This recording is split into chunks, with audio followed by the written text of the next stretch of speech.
Hi everyone, my name is Flavia Teixeira and today I'm going to be presenting the study of what is Spiritism. So today is the 1st of February 2022, is our first class of the year, welcoming everyone back to our studies. And let's just acknowledge to the country, acknowledging the Tarot speaking people who are the traditional custodian of the land of Sutherland and the Shire, paying our respects to the elders past and present of Tarot Nation, and extends their respect to all Aboriginal people visiting the site. So today we're going to study what is the book, What is Spiritism, from page 116 to 120, actually, sorry. There's a little mistake in here, not 29. And so on the previous class, we talked about, still on the second dialogue, so this class is still on the second part of the book, What is Spiritism? And so the previous class will talked about insanity, suicide, and obsession, and also forgetfulness of the past. So this, just a reminder to everyone that this book, What is Spiritism, was written by Allan Kardec in the 1800s, 1860s. So it's actually Allan Kardec's response to a series of questioning. So it's actually a dialogue between Allan Kardec and a visitor, someone just, asking like questions about Spiritism itself. So on this, so today what we're going to talk is about elements of conviction. It's one of the topics. And so in element of the conviction, these visitors question, Allan Kardec, and in his questions is asking, so the reality, most of the people, we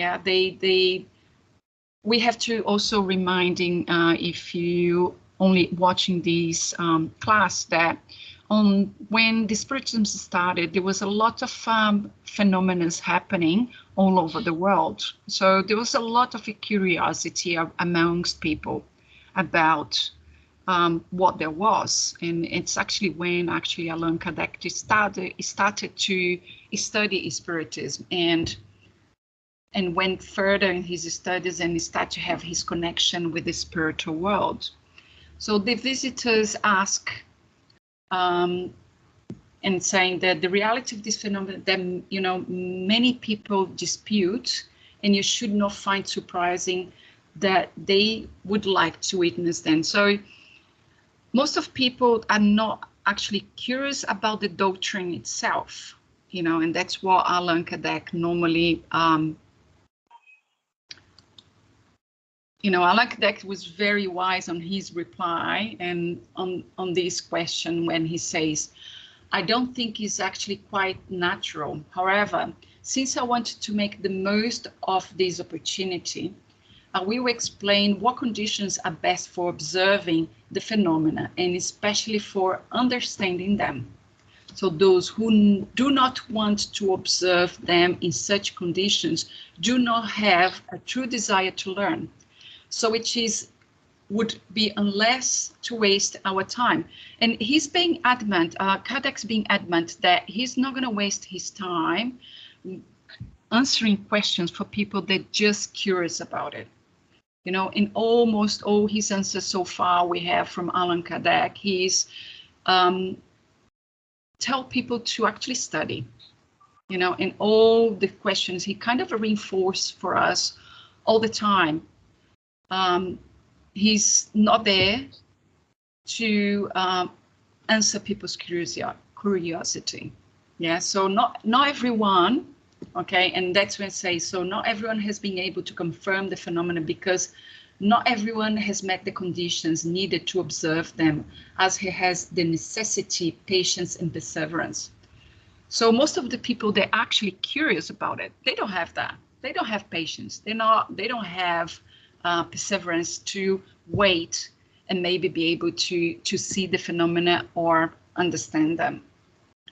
So, and then Kardec says also, yeah, if you find a particular philosophy to be good, you accept, but you will reserve your opinion about the ways and means that they have led to it. At least accept as it's a hypothesis until fully verified. And that actually applies for almost everything we believe in our life, regardless if it's religion or not. You know, we like the concept, yeah, and then we'll study further to then, you know, be sure that what you're talking about it. Yeah. So wherever you do, you know, first you have this connection with the ideas. And if you really like the ideas, then you're probably going to go and study further to confirm, or at least to give you some basis of belief in wherever that is.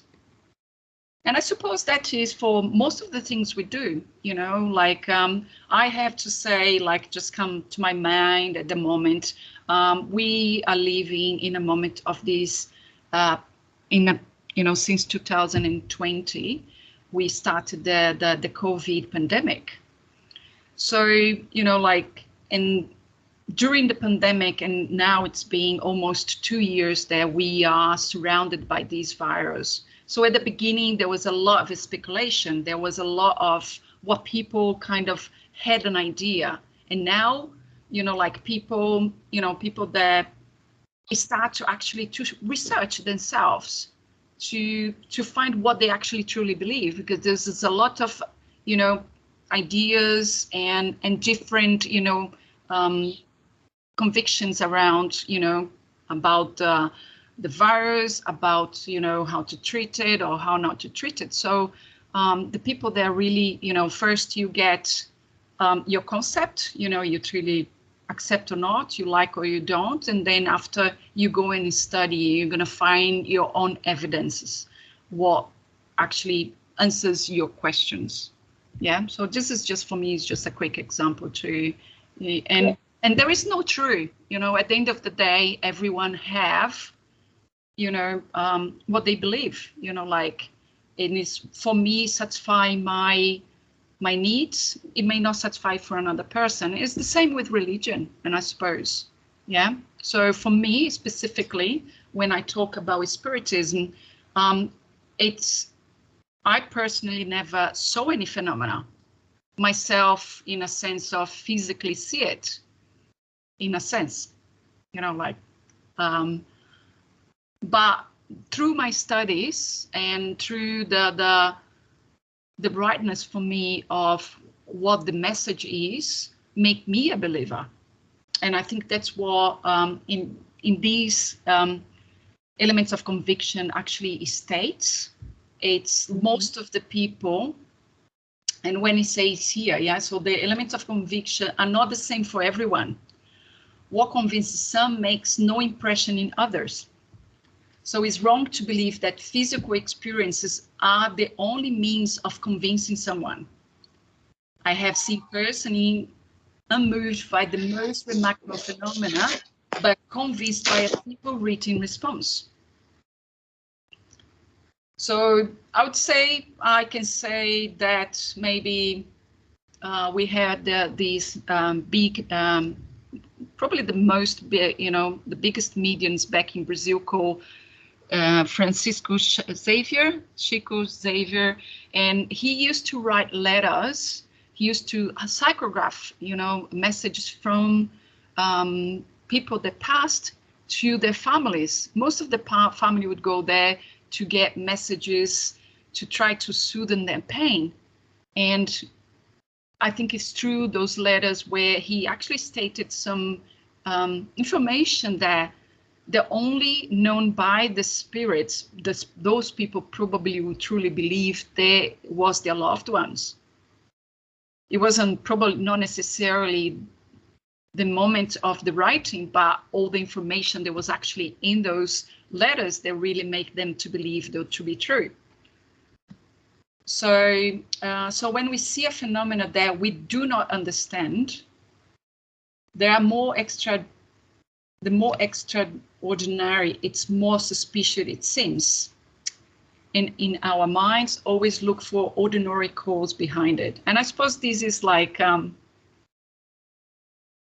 you know, look on the days specifically, especially when Kardec started with his studies of the spiritual world, there was a lot of, there were lots of true events. Actually, there are a lot of phenomena that were really believed, but there was also a lot of charlatanism, which we already spoke before in previous classes.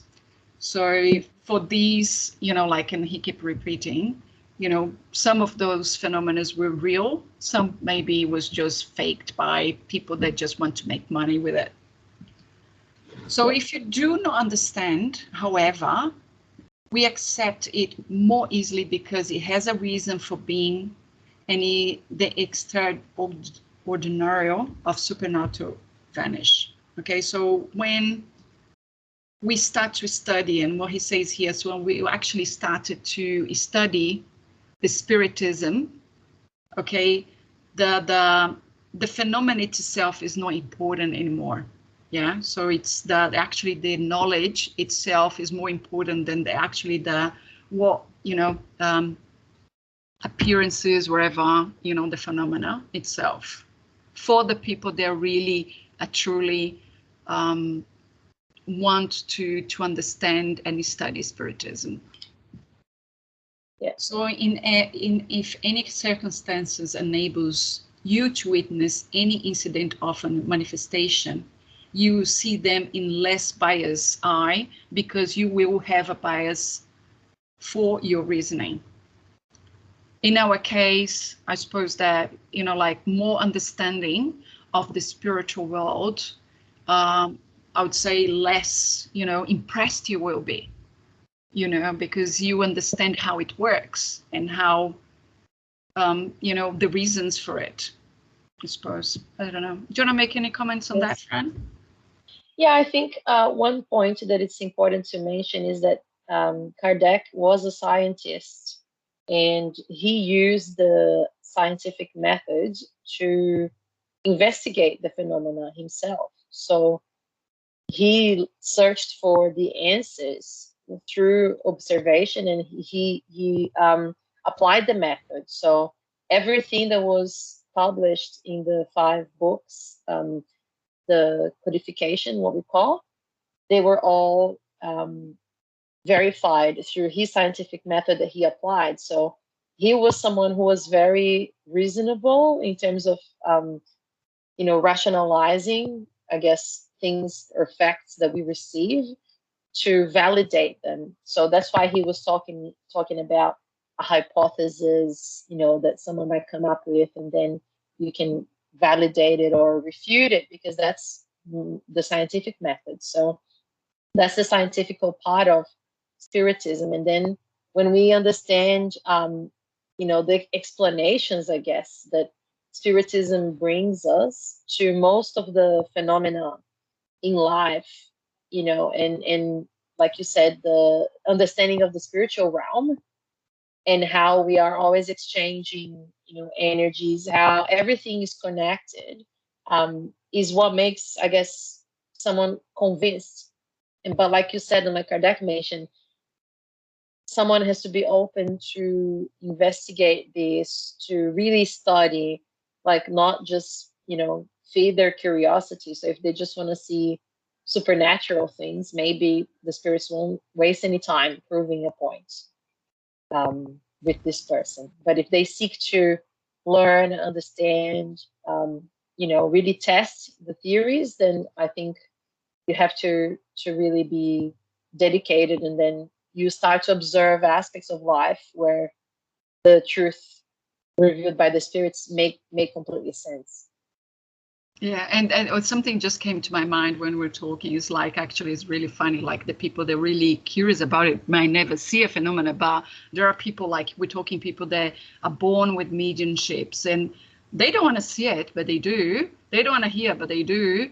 And so it works in the opposite way, you know, like the people are never saying they're curious because they never heard, but the people actually have the mediumship, either having the knowledge or the study, they struggle to deal with that, you know, with the phenomena, because they most of the time don't even believe, and they don't know how to, you know, that connection, so they don't understand the connection. So it's really really funny, I suppose, that we do have people in our, you know, being spiritist, of course, we know people that have connection with the spiritual world. We do have connections with the spiritual world, but we know people that are not spiritists and do have that connection. They're actually afraid. They are afraid because they don't understand. And then they end up coming to Spiritism or Spiritualism. Yeah. Because they have the need to understand what's happening to them, or how to develop control over what they hear, over what they see, or how to attune to good spirits. So yeah, there's the different sides, but if you think about the triple aspect of Spiritism, each aspect, so the philosophy, you know, the asking of questions, the moral part helps, you know, when we're conflicted, when we need comfort, and the scientific part actually helps with these elements of conviction, because this triple aspect is helping us with different things that we need, I guess, and what Spiritism offers. And then here, like we just Fran just mentioned, so the elements of conviction. So we know that, well, the doctrine has the Spiritism has three aspects, yeah. So it's the science, the philosophy, and the religious part, yeah. So the two aspects to Spiritism, yeah. So the experimental part involving the manifestations, and the philosophical doctrine, yeah. So they are so there are people that really believe, you know, the firm believers, because they study, and as I said before, yeah, and they made the philosophical part for them, the phenomenon involved in the manifestation secondary, and there I mentioned that before. Okay, so they are actually more interested in what the doctrine says than necessarily of, you know, seeing, hearing spirits or wherever they do. And the foundation of that doctrine is science. So if you are listeners, you know, like I would say, I'm more curious about to understand the Spiritism, all the 5 books that Allan Kardec wrote, the Spirit's book, give good answers about, you know, all aspects of life. The Genesis is a great, actually, book, because it actually explains creation of the world, you know, the creation itself, the universe, not just the, you know, Earth. So it's a very actually deep book that it goes into detail of the creation of everything. And that's very scientific, like all the terms and everything. Hell and Heaven gives the first part of the book explanation of the philosophy, the doctrine itself. And then on the second part, actually some testimonies of spirits that disincarnated, and how was their passing to the spiritual world. And it's an amazing book. It's very, for me, when I read it, was I still remember very, like, his books that when you read you can't forget. And so we have what else? So we have the Medium's book. So what the which one I'm missing? The Gospel According to Spiritism. The Gospel, yeah, the main one. The second one, actually. The second book he ever wrote. The Gospel is more the I see the Gospel the myself. The moral part of the moral part of the science is it's, for me, I see the Gospel as an explanation of the Bible. You know, it brings what Jesus, you know, the lessons Jesus brought us in a spiritist view, like the lessons, because Jesus spoke by what they call the Parables. Parables, yeah. So it was relevant for the people from the time, but with the years, it became a bit more difficult to understand. So it explained into a more nowadays version what actually Jesus came to say to us. And so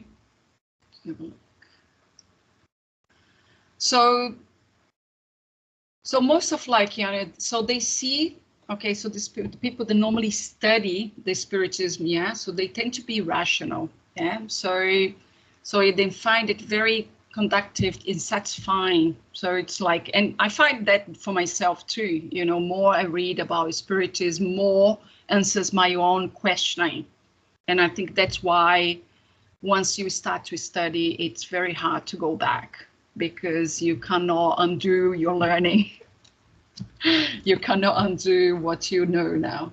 So they have concluded that even if there are no manifestations, and that all the Spirit's doctrine would nonetheless to be the one of the best resolves a multitude of problems through unsolvable. And I think that lots of people that I know also that go to the Spiritism to find answers for their pain. It's a great, like, you know, like when nothing else can help you, there is so much console into the doctrine to help to understand that, especially at the moment, I suppose, at the moment we're living now with the pandemic, where so many people are losing loved ones, and understanding that we actually don't die, that our spirit is immortal, and that we just change dimensions, so that we will see our loved ones in a different dimension. It's very soothing. It's very comforting. That is just a moment. So there is no forever. It's just a moment of separation. And I think that part of the Spirit is that it really catches people and helps people to soothe their pain. Yeah. So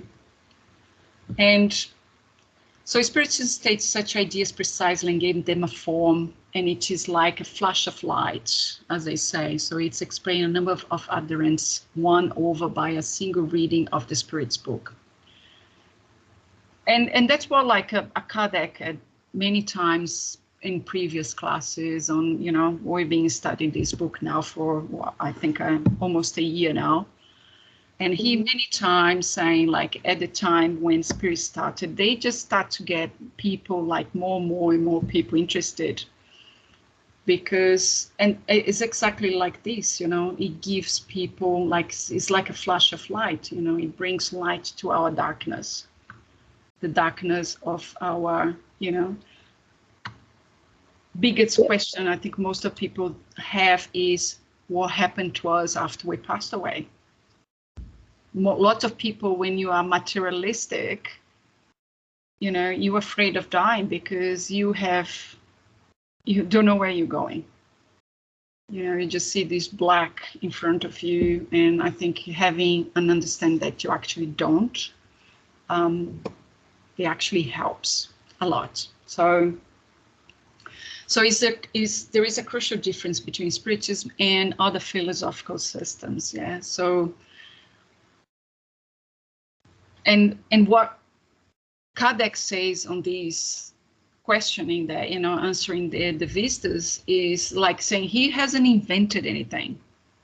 Yeah, so we have to be reminded that Kardec is only the codifier. He brought in, all he wrote, it was actually written by the spirits, you know, was brought by him. He just actually piled up all this information and put into a book format. You know, he got, you know, a scientific method study of gathering all this information. So he hasn't invented anything.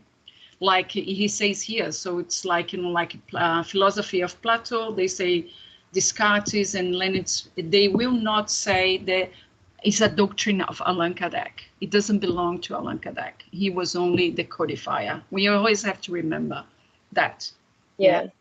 He, I think it's important that he mentions this sentence here. He says, I only saw, observed, and coordinated the Spirit's teachings.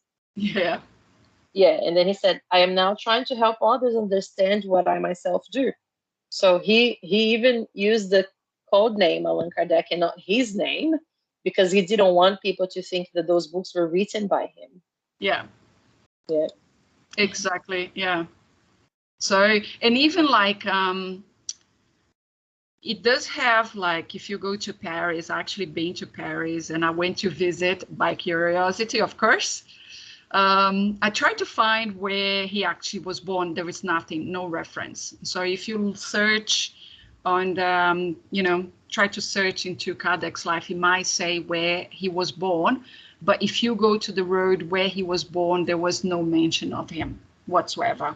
You know, if you go to places like London, I lived in London for many years, and you have places where famous writers were born. If you go to, you know, Amsterdam, you can go and see where Van Gogh, you know, used to live, wherever, you know, famous people. And Allan Kardec hasn't got anything. And I think that's the base of the Spiritism Institute. We don't cultivate saints, you know, like we don't have martyrs or anything. There is no a figure to worship. And I think that's, you know, like with the Spiritism is that we don't worship any figures, actually. There is a memorial where he was buried. Actually, they changed cemeteries, apparently, and they changed and there is a commemorative, I suppose, of his life, but that's it. But it's not a place of worship. And this is very important, yeah, to understand. And he was, I suppose, very adamant of that during his life there. And he's asking here, it's like the Spiritist Society. So another topic was the Spiritist Society of Paris. Yeah. So the visitor's asking Kardec, yes, if he could join the society. And Kardec is amazing. I like this book is so good. It's so difficult actually to try to, you know, do a summary of what he says. Yeah, because it's like his responses are so great. He said to the guy, no, probably not. You know, like if you just like, he's saying, you know, in this society, you know, Paris, Spiritist Society of Paris is like, you know, most of the people they're part of there, they are actually people they're studying Spiritism, they're being studying, you know, their activity is serious, not for people to go there and satisfy their curiosity. So they actually not welcome. So he say, and he tries, Kardec says here, certainly not, at least for the time being, even though applicants don't have to have a doctorate in Spiritism in order to be accepted, the ideas must at least be more settled on the subject than yours are. Since the society doesn't want to be disturbed during its study times, it cannot admit those who would come to waste its time on elementary questions, nor to those who, unsympathetic towards its principles and beliefs, would incite disorder through untimely arguments or spirits of conflict. Yeah, so it's like, it's a place to study. It's a place where people actually, you know, why are you going to join a society where you actually don't sympathize with the idea? If you don't, you know, like if you, it doesn't make sense. So Kardec was really like, you know, you can come here, maybe, you know, there are certain times that they might accept visitors, but very unlikely if you not studying the doctrine, you have no reasons to be there. So that's like, you know, Kardec was very adamant to it. It's really, so he says here, yeah, so you can attend once or twice, but like, you would invite your friends if you think they really enjoy, like have, you know, like you were saying, you know, us would say inviting people to come to the Spiritist if we see that they have interest. If you don't have interest, why are you going to invite them? I suppose that's what Kardec's saying here. Yeah, he was very He was very polite. I guess Yeah. he made himself clear that back then they needed to be vouched for by someone. Yeah. So he wouldn't put his colleagues and people who were seriously committed to understanding Spiritism and the practice of Spiritism to be questioned by someone who was saying that everything there was false or whatever. Someone who would just I guess create issues Definitely, to the meetings. we do studies, and when people actually, you're doing an activity, the person hasn't read or hasn't done their homework, and they keep asking questions like, say, look, you have to play your part. Yeah, so it's like you have to start doing that. So I suppose the same. Yeah, I don't know any more. I think it's important to say that I guess the Spiritist societies, he created a template for how the Spiritist groups could be formed, but mainly was, like he said, a place for people who have similar ideas or who are interested in learning together to study. And back then, they were also studying mediumship, trying to connect with higher spirits. And the Spiritist Review, the magazine that Kardec started published through the Spiritist Society of Paris, actually brought a lot of articles by a lot of people from the scientific field back then that were studying Spiritism, like himself. So I think our centers are run in a very similar way. You have open public meetings for people who are curious about it, but if people are serious about studying, especially if they're interested in studying mediumship and participating in meetings, there's a reason behind the membership rules or the study requirements or the attendance requirements. I guess it's just worth mentioning that Kardec was very reasonable, and we try to be as reasonable when we're running our sessions because it's a serious business. Yeah. And just a reminder here, so I just put the link. I got, you can actually read the What is Spiritism book through Kardecopedia. So if you just go into Google Kardecopedia, and you're going to go straight away, you can find the book What is Spiritism there by, items, by chapters, and so you can find, so that's where you can actually easily access online Kardecopedia. Yeah, so thanks everyone for today's talk. I hope we clarify some of, and I hope to see you maybe in the next study. Yeah, so that will be next week. Just to remind everyone, we're back to weekly studies now. Yes, actually, I just wrote here. So our session is next week. And we're going to have then Will talking about the prohibition against Spiritism. So see you next week then. Thank you very much. Have a good week, everyone. Thank you.